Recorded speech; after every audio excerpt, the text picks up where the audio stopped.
भारत की अर्थव्यवस्था रॉकेट की तरह आसमान छू रही है। हर तरफ रिकॉर्ड जीडीपी, शेयर बाजार के नए शिखर और एक कंजम्पशन बूम की बातें हो रही हैं। ये सब सुनकर ऐसा लगता है ना कि देश का हर इंसान तेजी से अमीर हो रहा है। लेकिन जब हम इस चमचमाते पर्दे के पीछे झांकते हैं तो एक बिल्कुल अलग और कड़वी सच्चाई नजर आती है। थिंक विद रवि चौहान के इस खास विश्लेषण में आपका स्वागत है। आज हम एक ऐसे भ्रम को तोड़ेंगे जिसे द मिडिल क्लास ट्रैप कहा जाता है। हम ये समझेंगे कि आखिर क्यों दिन रात पसीना बहाने वाले, बड़ी बड़ी डिग्रियां हासिल करने वाले लोग अंदर ही अंदर एक भयानक आर्थिक संकट से जूझ रहे हैं। तो चलिए सीधे इस विषय की गहराई में चलते हैं। मैक्रो इकोनॉमिक्स के बड़े बड़े आंकड़ों को समझना तो बहुत आसान है, लेकिन असली दर्द इन आंकड़ों के पीछे छिपी कहानियों में है। ये कोई मनगढ़ंत कहानी नहीं है, बल्कि एक 25 साल के नौजवान की असलियत है। वो लिखता है कि हमने सब कुछ बेच दिया, लेकिन अभी भी हम पर 35 लाख का कर्ज बाकी है। रिकवरी एजेंट हर रोज दरवाजे पर खड़े रहते हैं। मैंने अपने लिए कभी कुछ नहीं खरीदा। जरा सोचिए उस युवा की मानसिक स्थिति क्या होगी, जिसने अपनी सारी कमाई परिवार का कर्ज चुकाने में लगा दी, फिर भी वो इस दलदल से बाहर नहीं आ पा रहा है। और जानते हैं, ये सिर्फ एक इंसान की कहानी नहीं है। आज भारत के लाखों परिवारों की यही सच्चाई है। भाग 1, तरक्की का भ्रम, कमाई ज्यादा लेकिन गरीबी का एहसास। आधुनिक भारत का सबसे बड़ा विरोधाभास यहीं से शुरू होता है। लोग आज पहले से कहीं ज्यादा कमा रहे हैं, लेकिन फिर भी उन्हें महसूस होता है कि वो दिन ब दिन गरीब होते जा रहे हैं। इसे ऐसे समझिए, एक तरफ हमारी मैक्रो इकोनॉमी है जहां रिकॉर्ड ग्रोथ है, लेकिन दूसरी तरफ माइक्रो रियलिटी है, यानी आम घरों की असलियत। वहां क्या हो रहा है? घरेलू बचत गिरकर जीडीपी के सिर्फ 18% पर आ गई है। लोगों की सैलरी तो बढ़ी है, लेकिन उस पैसे की जो असली पावर है, जिसे हम क्रय शक्ति कहते हैं, वो वहीं की वहीं अटकी है।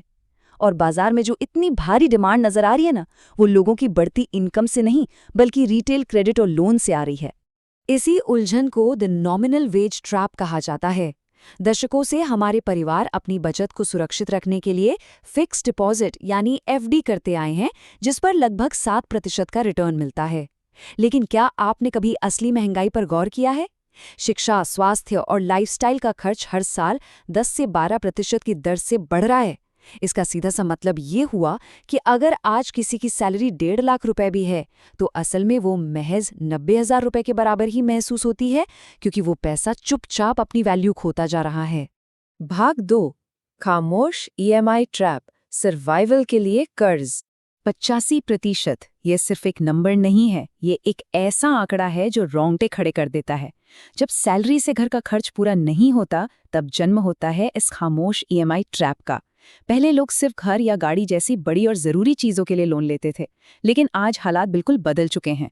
हाल ही के एक बड़े सर्वे में सामने आया है कि कर्ज के बोझ तले दबे 85% भारतीय अपनी महीने की कमाई का 40% से भी ज्यादा हिस्सा सिर्फ और सिर्फ ईएमआई चुकाने में लगा रहे हैं। अब आप ही बताइए, राशन, बच्चों की स्कूल फीस या मेडिकल खर्च का नंबर तो तब आएगा ना जब आधी सैलरी पहले ही बैंकों के पास चली जाएगी। आज क्रेडिट कार्ड और पर्सनल लोन आगे बढ़ने के लिए नहीं, सिर्फ जिंदा रहने के लिए इस्तेमाल हो रहे हैं। हर महीने की पहली तारीख को एक बहुत ही भयानक साइकिल शुरू होती है। सैलरी अकाउंट में आती है और कुछ ही घंटों के भीतर ईएमआई में कट जाती है। परिवार को चलाने के लिए इंसान एक क्रेडिट कार्ड से पैसा निकालता है और दूसरे का बिल भरता है, और जब वो भी कम पड़ जाता है तो पुराने कर्ज को चुकाने के लिए कोई नया और भी महंगा पर्सनल लोन ले लिया जाता है।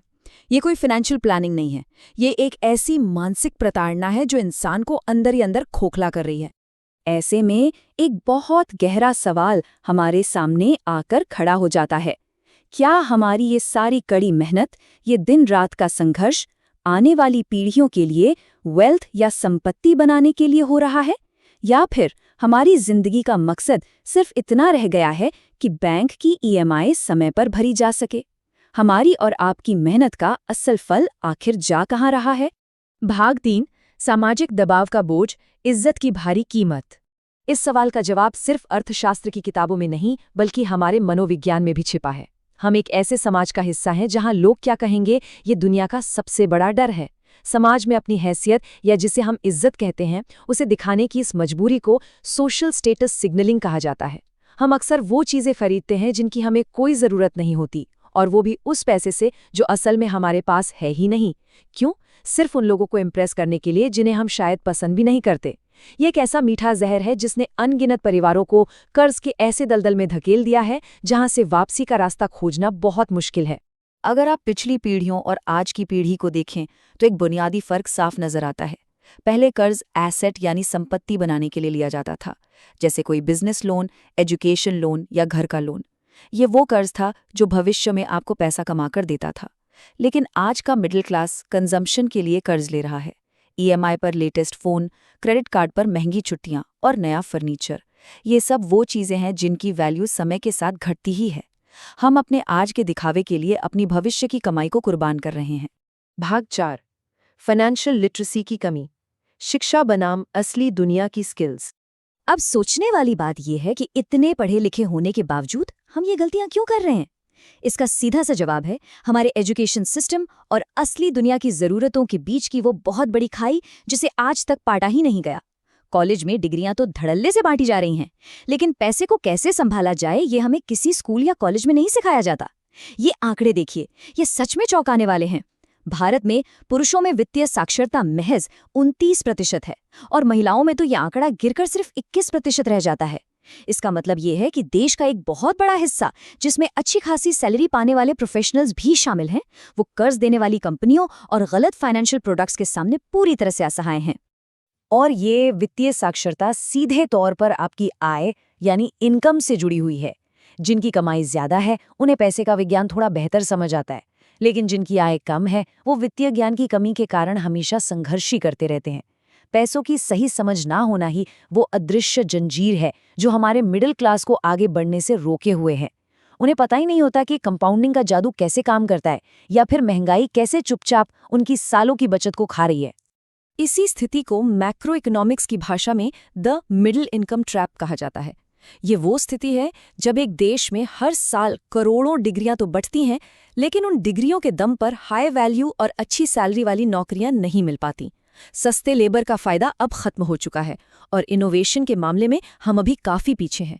इसका नतीजा क्या होता है? भयंकर अंडर एम्प्लॉयमेंट। हमारे युवा मजबूरी में ऐसी नौकरियां कर रहे हैं जो उनकी असली काबिलियत से बहुत नीचे हैं और उनकी सैलरी आज की महंगाई के सामने दम तोड़ रही है। भाग 5, मिडिल क्लास ट्रैप से आजादी, वित्तीय स्वतंत्रता का रास्ता। देखिए, स्थिति गंभीर जरूर है, लेकिन ये निराशाजनक बिल्कुल नहीं है। इस ट्रैप से बाहर निकलना पूरी तरह से मुमकिन है, लेकिन इसके लिए आपको कुछ कड़े नियमों को अपनी जिंदगी का हिस्सा बनाना होगा। पहला रूल, आपकी कुल ईएमआई आपकी महीने की सैलरी के 20% से ज्यादा किसी भी कीमत पर नहीं होनी चाहिए। दूसरा, कोई भी नया कर्ज लेने से पहले आपके पास कम से कम 6 महीने के खर्च जितना एक मजबूत इमरजेंसी फंड होना ही चाहिए। और तीसरा रूल, अपना पूरा फोकस कंजम्पशन से हटाकर एसेट बनाने पर लगाना होगा। हमेशा एक बात याद रखिए, जब भी आप बैंक को कोई ईएमआई भरते हैं तो असल में उस वक्त के लिए बैंक ने आपका समय और आपकी आज़ादी खरीद ली है। एक सुरक्षित और आज़ाद भविष्य बनाने की नींव आपकी रोज के छोटे छोटे फैसलों में होती है। समाज में सिर्फ दिखावे के लिए पैसे उड़ाना हमें आज ही बंद करना होगा। फाइनेंशियल एजुकेशन को स्कूल की पढ़ाई की तरह नहीं, बल्कि जिंदगी भर चलने वाली एक सख्त जरूरत मानना होगा। सिर्फ किताबी डिग्रियों से काम नहीं चलेगा। आज की दुनिया की नई स्किल्स को सीखना भी उतना ही जरूरी है। आप ज़ीरोधा के फाउंडर नितिन कामत के 1% रूल को अपना सकते हैं, यानी बहुत छोटी शुरुआत करें, थोड़ा थोड़ा पैसा बचाएं और उसे सही जगह इन्वेस्ट करें, क्योंकि सच यही है कि अनुशासन ही आपकी आर्थिक आज़ादी की इकलौती चाबी है। अगर इस पूरे विश्लेषण से आपको सिर्फ एक बात याद रखनी हो तो वो ये है, केवल कड़ी मेहनत कभी भी काफी नहीं होती जब तक कि आपके पास वित्तीय जागरूकता, स्मार्ट सोच, अनुशासन और खुद को लगातार बेहतर बनाने की लगन ना हो। यही वो परम सत्य है जो एक आम, संघर्ष भरी जिंदगी और एक आर्थिक रूप से आज़ाद जिंदगी के बीच का अंतर तय करता है। अब वक्त आ गया है कि इस खामोश जाल को तोड़ा जाए।